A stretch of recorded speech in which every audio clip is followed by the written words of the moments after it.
امام مستقر، حاضر امام جو ہے وہ امام مستقر ہے، یعنی پرماننٹ امام ہے، وہ امام جن کو امر دیا گیا ہے۔ اسی طرح سے قائم بھی ایک امام ہوتے ہیں جو قیامت کے دن آتے ہیں، لیکن قائم کی جو پہچان ہے وہ لفظ قائم تک ہی کی گئی ہے، اس سے آگے نہیں کی گئی ہے، لیکن ہمارے حدود دین یعنی کہ ہمارے بزرگوار دین کی کتابوں میں جو ہے قائم کی باتیں کی گئی ہیں کہ قائم ایسے امام ہوں گے جو قیامت کے زمانے میں آئیں گے، اور جو مومنین ان کو پہچانیں گے وہ بہت ہی ترقی اور شادمانی پائیں گے۔ تو یہاں پہ یہ بات کی جا رہی ہے کہ قائم جو ہے وہ شکار کھیلنے گئے، تو ہم یہ بھی اس بات کو سمجھتے ہیں کہ قائم جو ہے وہ امام کی بھی بات ہو رہی ہے کہ امام جو ہے وہ شکار کھیلنے گئے۔ شکار کھیلنے گئے کیا مطلب ہوا؟ جنگل میں گئے۔ یہ سوچنے کی بات ہے، کس شکار، کون سا جنگل، یہ کیا بات ہو رہی ہے؟ کیا یہ ظاہری بات ہو رہی ہے یا روحانی بات ہو رہی ہے؟ یہ کیا ہو رہا ہے؟ سیوک نہ من تھیا اداسی، تو یہاں پہ یہ سمجھ میں آ رہا ہے کہ جو سیوک تھے، جو غلامان تھے، جو مومنین تھے، ان کے دل اداس ہو گئے۔ اس کا مطلب یہ ہوا کہ امام جو ہے اپنے مومنوں سے کہیں دور شکار کرنے چلے گئے۔ تو جب اس بات پہ غور کرتے ہیں تو ایک مومن سالک کی عالم شخصی میں جب اس کا علمی پروان یعنی علمی پرورش ہوتی ہے تو اسے یہ احساس ہوتا ہے کہ امام تو اس سے دور ہے، وہ امام سے بہت دور ہے، اور امام جو ہے کہیں جنگل میں شکار کھیلنے گئے ہیں۔ لیکن اس تمام دورانیے میں ہو کیا رہا ہے؟ پران ہری چرنے رہیا، پران یعنی کہ جیو کی بات، یعنی روح کی بات ہے کہ میری جان جو ہے، میری روح جو ہے وہ امام کے قدموں میں ہی رہی۔ تو یہ کتنی عجیب و غریب بات ہے کہ ایک طرف تو ہم کہہ رہے ہیں کہ بھئی ہمارا دل اداس ہو گیا، دوسری طرف کہتے ہیں کہ ہماری روح تو امام کے قدموں میں ہی رہی، جبکہ امام تو ہم سے دور ہے، وہ جنگل میں چلے گئے ہیں شکار کھیلنے کو۔ تو اس پہ جب غور کیا جائے تو اس کے بہت سارے معنی ہو سکتے ہیں۔ ہم دنیا میں جب جسمانی طور پر پیدا ہو گئے تو امام ہم سے جو ہے جسمانی طور سے تو دور ہے، روحانیت میں بھی جب ہم اپنی ترقی نہیں کرتے ہیں عبادت اور علم سے تو ہم امام کے دیدار سے بہت دور ہو جاتے ہیں، اور اسی لیے آج ہم بیٹھے ہیں اور امام کے علم کو، امام کی پہچان کو حاصل کرنے کی کوشش کر رہے ہیں۔ تو ہمیں یہ معلوم ہوتا ہے کہ امام جو ہے وہ جنگل میں گئے ہیں اور وہ شکار کرنے گئے ہوئے ہیں، یعنی امام جو ہے ان روحوں کا شکار کرتے ہیں جو جنگل میں آ گئے ہیں۔ جنگل میں کیا ہوتا ہے؟ جنگل میں جو ہے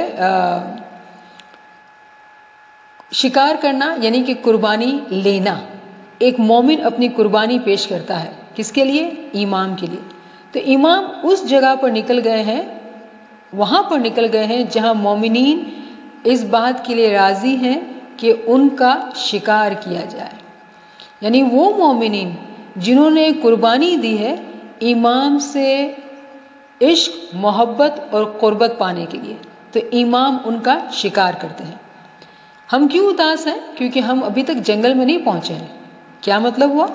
ہم نے وہ قربانیاں پیش نہیں کی ہیں جو جنگل میں داخل ہونے کے لیے ضروری ہے، یعنی اس کیٹیگری میں آنے کے لیے کہ جس کا شکار امام کرے۔ ٹھیک ہے، تو اس پہ ہمیں غور کرنا ہے کہ امام جو ہے وہ جنگل میں چلے گئے، کس کے لیے؟ شکار کے لیے، اور پھر ہمارے دل اداس ہو گئے، لیکن ہماری روحیں تو امام کے ساتھ ہی رہیں، وہاں کوئی جدائی نہیں ہے، روحانی روح کے مقام پر کوئی جدائی نہیں، امام کے قدموں میں رہی، لیکن پھر بھی یہ ایک دوری ہے اور ایک اداسی ہے۔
پھر پیر فرماتے ہیں اے جی سری قائم پریتے جو چنت باندھی، اے جی سری قائم پریتے، قائم کی محبت میں جب دھیان باندھا، جب دل کو لگایا، تب کیا ہوا؟ نر نے پریتے امے بن گیا۔ سبحان اللہ، کہ جب امام کا عشق اتنا زیادہ ہوا، یعنی کہ ہم نے ان مراحل کو طے کیا جو کہ ایک مومن کے لیے قربانی کے لیے درکار ہوتے ہیں۔ بہت ہی آسان لفظوں میں قربانی کی اگر بات کریں تو جو ہے شروعات کریں، اگر ایک بچے ایک چھوٹی عمر کے چھوٹے علمی عمر کی بات کریں تو صبح و شام جماعت کھانے جانے کی پابندی، دعا کی پابندی، 10 وقت کی پابندی، عبادت کی پابندی۔ جب کچھ علمی طور پر پروان چڑھتے ہیں تو پتہ چلتا ہے کہ یہ تو ایک قسم کی شریعت ہے، اس کی حقیقت کیا ہے، اس کا باطن کیا ہے، مغز کیا ہے۔ جب مغز کو سمجھتے ہیں، جب چاہتے ہیں تو پتہ چلتا ہے کہ بھائی عشق میں تو بہت سارے مراحل ہیں، یہ تو صرف ظاہری طور پر جو ہے وہ شروعات تھی۔ تو یہ ظاہری قربانیاں ہیں، آگے چل کے جو ہے بہت ساری قربانیاں ہیں۔ ایک قربانی یہ بھی ہے کہ علم کے لیے وقت نکالنا، دن کے وقت تسبیحات، ذکر، عبادت کرنا، اعمال کی درستگی کرنا۔ تو بہت ساری باتیں ہیں، بہت ساری قربانیاں ہیں جو مومن سالک دیتا ہے امام کی قربت کو پانے کے لیے۔ جب وہ ان قربانیوں کو پیش کرتا ہے، یا دوسرے لفظوں میں یہ کہیں کہ وہ ان امتحانات میں پاس ہوتا ہے، تب کیا ہوتا ہے؟ وہ بھی امام کی محبت میں جنگل میں پہنچ جاتا ہے۔ ایوا ون سوہامڑا سری صاحب ڈٹھیا، اب جنگل میں جا کے جنگل کی خوبصورتی کو، امام کے دیدار کو جب دیکھا تو دل بہت خوش ہوا، بہت شادمان ہوا۔ دل دئی دیوتا رہیا، تو عجیب و غریب بات یہ ہوئی کہ ایسا لگا کہ جب امام کو جنگل میں جب جا کر دیکھا تو ایسا لگتا ہے کہ وہ جو سما تھا وہ ایسا تھا کہ فرشتوں کے دل بھی جو ہے وہ دھک سے رہ جائے، یعنی وہ ایسا ماحول تھا کہ اگر وہ فرشتے بھی ان کو دیکھیں تو وہ ہکا بکا رہ جائے۔ ٹھیک ہے نا؟ تو یہاں پہ اس بات کو سمجھنا ہوگا کہ پیر صاحب جو ہیں وہ اشاروں میں یہ بات کر رہے ہیں کہ یہ انسان کی قابلیت نہیں ہے کہ وہ امام کے پاس جنگل تک پہنچ سکے اور دیدار کو پا سکے۔ ہاں، اگر وہ انسان فرشتے بننے کی سڑک پر چلتا ہے، یعنی کہ فرشتہ بنتا ہے، تبھی وہ جنگل میں داخلہ پا سکتا ہے۔ جب جنگل میں جا کر امام کے دیدار کو پاتا ہے تو کہتے ہیں فرشتے بھی دھک سے رہ گئے، ہکا بکا رہ گئے، حیران ہو گئے، یعنی کہ وہ خود فرشتے ہو چکے تھے۔ تو یہاں پہ درجات کی بلندگی کی بات ہو رہی ہے۔ کوئی بھی ایک شخص کو خیال آئے کہ بھئی میں پہنچ جاتا ہوں، تو یہ ممکن نہیں ہے۔ بہت ساری قربانیاں درکار ہیں، بہت ساری محنت درکار ہے، اور ہم بار بار دنیا کی مثالوں سے بات کرتے ہیں کہ دنیا میں کسی چیز کو پانے کے لیے، کچھ بننے کے لیے بہت ساری قربانیاں درکار ہوتی ہیں، بہت سارا وقت، ریسورسز، ٹائم، ایفرٹ لگتا ہے کوئی بھی چیز کو پانے کے لیے۔ تو روحانیت میں بھی سیم پرنسپل اپلائی ہوتا ہے۔ یہاں پر ایک اور بات، فرشتوں کی سڑک، ہاں سلطان محمد شاہ کا فرمان یہاں پہ ہمیں یاد رکھنا چاہیے کہ امام نے فرمایا کہ آپ کے سامنے 2 راستے ہیں، ایک سڑک جو ہے وہ آپ کو جانور کی مثال پر بناتی ہے، دوسری فرشتے کی مثال پر۔ تو امام کے فرمان کی روشنی میں جب ہم فرمان برداری کرتے ہیں، اپنے آپ کو سبمٹ کرتے ہیں، تو ہم اس درجے کو پا سکتے ہیں۔ تو بظاہر ہم نے ایک پارٹ کے بعد دوسرا پارٹ کیا ہے، لیکن اگر اس میں سفر کو سمجھے، ہم بہت اچھی طرح سے غور کریں تو پتہ چلے گا کہ اس میں بہت سارے مراحل ہیں جو سمٹ گئے ہیں، اور بہت ساری قربانیاں ہیں جس کی جو ہے بہت ہی ڈیٹیل میں بات نہیں کی گئی ہے، لیکن ہم جب کہ مستجیب ہیں، علم لیتے ہیں، تو ہمیں اس بات کی سمجھ ہے کہ کس طرح سے درجہ بدرجہ علم والی روح اوپر چڑھتی ہے۔